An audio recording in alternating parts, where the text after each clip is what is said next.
سارا مسلمانوں کا چرایا ہوا علم ہے۔ ابھی تو میں مثالیں پیش کروں گا، لیکن ایک چھوٹی سی مثال کہ سب سے پہلا جو آپریشن ہوا دنیا میں وہ امام جعفر صادق علیہ السلام کے شاگرد جابر بن حیان نے کیا، کہ جو چھٹے امام کے شاگرد تھے۔ تو اسی طرح اسلام کی جتنی اچھی چیزیں تھی، ترقی کی چیزیں تھی، وہ ساری انہوں نے چرا لی۔ ہمارے کتاب خانے یا جلا دیے یا وہاں سے کتابیں لے کے چلے گئے۔ اس کی بہترین مثال آج کے دور میں ملتی ہے کہ جب یہ امریکہ عراق میں آیا تو آنے کے بعد جو سب سے بڑا کام ہوا وہ یہی ہوا کہ کتاب خانوں سے کتابیں کنٹینر بھر بھر کے جہازوں میں لے جائے گئی اپنے ملکوں میں۔ انہیں ہماری کتابوں سے کیا ملتا ہے؟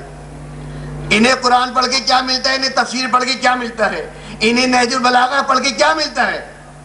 ہم نہج البلاغہ پڑھتے عقیدت میں، یہ نہج البلاغہ پڑھتے تحقیق کے لیے۔ ہم قرآن پڑھتے عقیدت میں، اللہ کا کلام ہے، یہ عقیدت میں نہیں پڑھتے، یہ اس میں دیکھتے کتنی گہرائی ہے، کتنی حقیقت ہے، اور مقصد تک پہنچ جاتے ہیں۔ تو آج دنیا کی جو ترقی ہے اس میں یہ علی یا اولاد علی کا ہاتھ ہے۔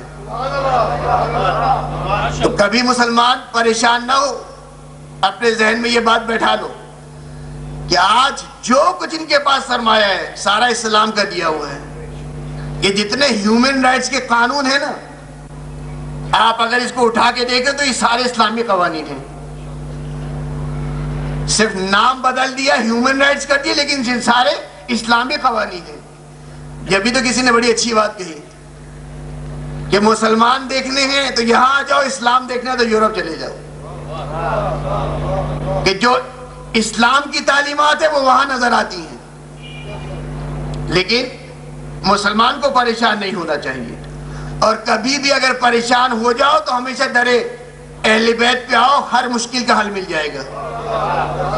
آج جو مسلمان اتنا پریشان ہے نا، پہلی مجلس میں بھی یہی ہم نے کہا اور آج بھی کہہ رہے اور کہتے رہیں گے کہ آج جو مسلمان اتنا پریشان، اسلام اتنا ایسا بدترین مذہب بنا دیا گیا کہ اپنے آپ کو یہ کہتے رہے کہ میں مسلمان ہوں، شرمندگی محسوس ہوتی ہے۔ کیوں؟ اس لیے کہ کرواتے یہی ہے لیکن دکھاتے تصویر کس کی؟ دیکھو مسلمان تھا۔ لیکن حوصلے بلند رکھیں اور اس بات کا عہد کر لیں کہ جب بھی کبھی کوئی پریشانی، کوئی مصیبت آئے، قرآن اور اہل بیت سے تمسک کرے، ساری مشکلیں حل ہو جائیں گی۔ امریکن یونیورسٹی سے ایک رسالہ نکلتا ہے، اس رسالے کا طریقہ یہ کہ سال میں ایک مرتبہ ایک سوال پوچھتا ہے، اور اس سوال پہ بڑی بھاری رقم انعام ملی جاتی ہے۔ اب وہ سوال کسی سے بھی پوچھ لے، کوئی بھی تاریخ، کسی ہسٹری سے پوچھ لے، سائنس سے پوچھ لے، میڈیکل سے پوچھ لے، ایک ایسا سوال لے کے آتا نادر نایاب کہ جس کے جواب دینے پر لاکھوں ڈالر دیے جاتے ہیں۔ جو میں کہہ رہا ہوں نا کہ دنیا ابھی تک علی اور اولاد علی سے استفادہ کر رہی ہے۔ ہماری بدبختی یہ کہ ہم کتاب نہیں پڑھتے، ان کی خوش قسمتی یہ کہ وہ کتاب پڑھ لیتے۔ کبھی اگر آپ کا کبھی ٹریولنگ ہو اور کسی آپ ایسے ایئرپورٹ سے گزرے کہ جہاں پہ ساری قومیں جمع ہوتی ہیں، تو آپ کو خصوصیت کے ساتھ ہندوستان اور پاکستان کے لوگ ٹہلتے ہوئے ادھر ادھر گھماتے نظر آئیں گے، اور ٹرانزٹ فلائٹ پہ آنے والے یورپین کتاب پڑھتے نظر آئیں گے۔ ان کو اگر 10 منٹ بھی مل جائے تو وہ مطالعہ کرتے ہیں، تو اسی لیے ترقی کرتے ہیں۔ تو یہ تو مومن کا عقیدہ ہونا چاہیے تھا، یہ تو مومن کا عمل ہونا چاہیے تھا، لیکن بہرحال تو یہ سوال دیا گیا، اس رسالے میں آیا کہ وہ کون سے جانور ہیں کہ جو انڈے دیتے ہیں، وہ کون سے جانور ہیں جو بچے دیتے ہیں۔ سوال اتنا چھوٹا سا ہے اور جواب بھی کوئی طولانی نہیں چاہیے، 2 لائن میں جواب چاہیے۔ اب ذہن میں کیا آتا ہے کہ اس کا جواب یا امریکہ سے آئے گا، یا یورپ کے کسی کنٹری سے آئے گا، یا جرمنی سے آئے گا، یا جاپان سے آئے گا۔ لیکن جواب کہاں سے آ رہا ہے؟ لبنان کے ایک عیسائی سے، کیونکہ لبنان وہ ملک ہے کہ جس میں عیسائی، اہل سنت اور اہل تشیع تینوں مل کے ساتھ رہتے ہیں۔ صدر عیسائی ہوگا، وزیر اعظم اہل سنت کا ہوگا، تو اسپیکر اہل تشیع ہوگا۔ تو یہ جواب جو آیا ایک کرسچن کے توسط سے آیا، اور جب انہوں نے، کیونکہ جواب جو دے گا وہ تو ماہر حیوانات ہونا چاہیے، زولوجسٹ میں ماہر ہونا چاہیے، کہ جس نے زندگی بھر تحقیق کی ہو جانوروں کے اوپر، اور اس نے جو جواب دیا وہ جواب بالکل صحیح، انہوں نے تحقیق کی۔ اس نے کہا کہ جس جانور کے کان باہر ہوں وہ بچے دیتے ہیں، جن کے کان اندر ہوں وہ انڈے دیتے ہیں۔ انہوں نے تحقیق کی تو پتہ چلا بالکل ایسے ہی ہے، کہ قدرت نے یہ معیار رکھا ہے کہ جس جانور کے کان باہر ہوں وہ بچے دیتا ہے، جس کے کان اندر ہوں وہ انڈے دیتا ہے۔ لیکن یہ حیران اس بات پہ کہ یہ لبنان کا عیسائی کوئی زولوجسٹ نہیں ہے، کوئی ماہر جانور شناس نہیں، اس سے کیسے پتا چلا؟ بھائی ان کو تو گھمنڈ یہی نا کہ سارا علم تو ہمارے پاس ہے، ساری معلومات تو ہمارے پاس ہے۔ یہ جواب نہ جرمنی سے آئے، نہ کینیڈا سے آئے، نہ امریکہ سے آئے، یہ آئے بھی تو کہاں سے؟ ایک لبنان کے عیسائی کے پاس۔ کہا تمہیں انعام تو دیں گے، لیکن یہ بتاؤ تمہیں یہ پتہ کیسے چلا؟ تو اس نے کہا کہ اچھا جہاں پہ ساری 2-3 مذہب کے لوگ رہتے ہیں وہاں پہ آنا جانا زیادہ ہو جاتا ہے، جیسے ہندوستان میں مسلمان ہندوؤں کے ساتھ رہتے ہیں تو ہندوؤں یہاں سے آنا جانا ہے، دوستی بھی ہے، آنا جانا بھی ہے۔ تو اسی طرح لبنان میں اگرچہ کرسچن ہے تو کیا ہوا، لیکن بہرحال آنا جانا ہے۔ تو کہا اس کرسچن سے پوچھا کہ تمہیں انعام تو دیں گے، لیکن یہ بتاؤ کہ تمہیں یہ پتہ کیسے چلا ہے، جبکہ تم کوئی زولوجسٹ نہیں ہو، ماہر جانور شناس نہیں ہو؟ اس نے کہا میرا ایک دوست ہے جس کا تعلق اہل تشیع سے ہے، میرا آنا جانا اس کے گھر رہتا ہے۔ ایک دن میں اس کے گھر بیٹھا تھا، اس نے کہا مجھے ذرا 10 منٹ کے لیے کہیں جانا ہے، تم بیٹھو میں بھی آتا ہوں۔ کہا وہ 10 منٹ کے لیے گیا تو میں نے اس کی کتابیں جو شیلف پہ رکھی تھی اس کو چھاننا شروع کیا۔ ایک کتاب کھولی تو اس کے اندر ان کے پہلے امام سے 1400 سال پہلے یہی سوال کیا گیا تھا۔ تو یہ میرا جواب نہیں ہے، یہ تو میں نے اس کتاب میں پڑھا تھا۔ میں نے کہا دے دیتا ہوں، اگر صحیح ہو گیا تو انعام مل جائے گا، غلط ہو گیا تو کوئی آ کے مارے گا نہیں۔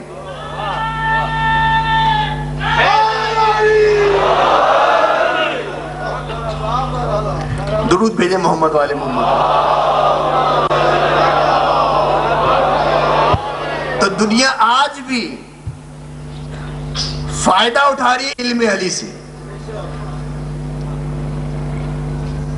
میرا موضوع یہی ہے نا کہ کتاب اور وارث کتاب، کہ دیکھو اگر ایک لہجے کے لیے ایسا نہیں ہو سکتا کہ کتاب اور وارث کتاب میں فرق آ جائے، جس طرح قرآن کہتا ہے کہ وَلَا رَطْبٍ وَلَا يَابِسٍ إِلَّا فِي كِتَابٍ مُبِينٍ، ہر خشک و تر میرے اندر موجود ہے۔ سیرت علی اٹھا کے دیکھ لو، ابھی جو واقعہ سے نا اس کی بہترین مثال ہے۔ اور مسلمان اگر متحد ہو جائیں تو آج یہ سارے فساد اور سارے جھگڑے ہی ختم ہو جائیں، اس لیے کہ رسول کا ارشاد ہے کہ لَوِ اجْتَمَعَ النَّاسُ عَلَىٰ حُبِّ عَلِيِّ بْنِ أَبِي طَالِبٍ لَمَا خَلَقَ اللَّهُ النَّارَ، اگر سارے مسلمان ولایت علی پہ آگے جمع ہو جاتے تو خدا جہنم کو خلق نہ کرتا۔ تو یہ ایسی جگہ ہے، ایسا پلیٹ فارم ہے کہ جہاں پہ اگر سب جمع ہو جاتے تو آج جھگڑا فساد نہ ہوتا، آج مسلمان اس طرح بے آبرو نہ ہوتا کہ جو آپ دنیا میں اس وقت دیکھ رہے ہیں نا۔ لیکن اس کی وجہ یہی ہے کہ جب چھوڑ دیا گیا، الگ کر دیا گیا، اب مصیبت و پریشانی تو آئے گی، کیونکہ ولایت علی وہ چیز ہے کہ جس کی اتنی تاکید اصول کافی میں امام محمد باقر علیہ السلام ارشاد فرماتے کہ بنی الاسلام علی خمسۃ، اسلام کی بنیاد 5 چیزوں پر ہے۔ ستون یعنی پلرز، کہ جس طرح یہ شامیانہ جو قائم ہے ان باسوں کے ذریعے سے قائم ہے نا، کہ اس کو بیچ والے کو ہٹا دو فوراً شامیانہ گر جائے گا، اسی طرح بلڈنگ ہوتی ہے کہ پلرز پہ قائم ہوتی ہے، سارا یہ بلڈنگ کا وجود اسی پلر کے ذریعے سے ہے۔ تو امام ابن ارشاد فرماتے کہ بنی الاسلام علی خمسۃ، اسلام کی بنیاد 5 چیزوں پر ہے: نماز، روزہ، حج، جہاد اور ولایت۔ اس کے بعد امام فرماتے کہ جتنی تاکید ولایت کی گئی، اتنی تاکید نہ نماز کی گئی، نہ روزے کی گئی، نہ حج کی گئی، نہ جہاد کی گئی۔ پھر اس کے بعد امام علت بیان کرتے ہیں کہ دیکھو نماز واجب ہے اور نماز کی اتنی تاکید ہے کہ پیغمبر اسلام کی حدیث ہے کہ ردت ما سواہا قبلت ما سواہا. روز قیامت جو پہلا سوال ہوگا وہ نماز کا ہوگا کہ نماز پڑھی تھی یا نہیں پڑھی, اور اگر نماز قبول کر لی گئی تو ساری عبادتیں قبول کر لی جائیں گی, اور اگر نماز کو رد کر دیا گیا ساری عبادت کو رد کر دیا جائے گا. لیکن امام کہتے ہیں کہ نماز انسان کبھی نہیں چھوڑ سکتا, حتیٰ اگر ڈوب بھی رہا ہو تو اسے نماز پڑھنی ہے, نیت کرے اور ڈوب کے مر جائے, لیکن نماز کی نیت کرنی ہے, ایسا واجب. لیکن امام کہتے ہیں کہ ایک وقت ایسا آتا ہے کہ اسلام نماز چھوڑنے کی اجازت دیتا ہے. جب کسی مومن کی جان کا مسئلہ آ جائے نا, جیسے کوئی مومن ڈوب رہا ہے اور آپ کو سوئمنگ آتی ہے اور آپ کی نماز بھی قضا ہونے والی, اسلام کہتا ہے نماز چھوڑو تو مومن کی جان بچاؤ.